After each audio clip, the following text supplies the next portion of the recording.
Assalamu alaikum warahmatullahi wabarakatuh. Bismillah, walhamdulillah, wassalatu wassalamu ala rasulillah, sallallahu alaihi wasallam. This is your brother Gavin Rani, and again for my tazkiyah, we're taking your questions. Today we're talking about the effects of pornography on mental health. And there are psychological and emotional impacts on individuals due to pornography.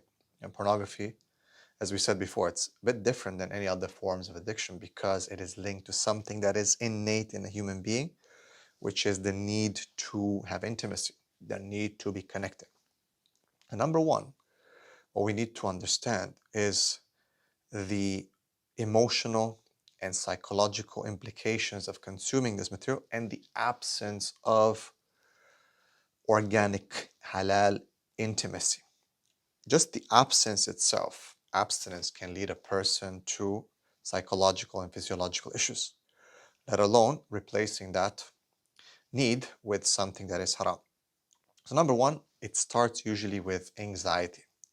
Anxiety because it increases to when we talked a lot about the dopamine effect and how the dopamine threshold is raised and not being able to get that fulfilling satisfaction that you would get from intimacy. And also not to mention the ethical implications, which we're going to discuss, inshallah. But basically, there's this irritability, this restlessness, preoccupation, because the absence of it due to the addiction is going to cause these feelings. So another person is very anxious, very irritable. Parents can notice that they're very angry. This very much coincides with that teenage behavior that we see quite often. A lot of it is because of the absence of halal intimacy and the view of the pornographic content. Plus, of course, the cognitive dissonance, the secrecy, the shame associated, and so on. That leads to anxiety. Now, untreated anxiety, of course, is going to lead to depression because over time, the individual feels like, look, it's like you're hopeless, you have guilt, you're sad because you're not able to control, but also because you're not able to satisfy that craving properly. Right? So that leads to depression. Then, of course, low self-esteem because you feel like you're not good. You feel like you have these unrealistic expectations. People might try to get married. People might try to engage with the reality of trying to marry, which is very difficult today, and that can lead to a huge low self-esteem. And of course, comparison. Men compare themselves as well. Women compare themselves to those porn stars, to the way they perform, to their looks, and this is going to lead to low self-esteem. We find this in women very, very much, predominantly women, because they want to look like those beautiful women, supposedly.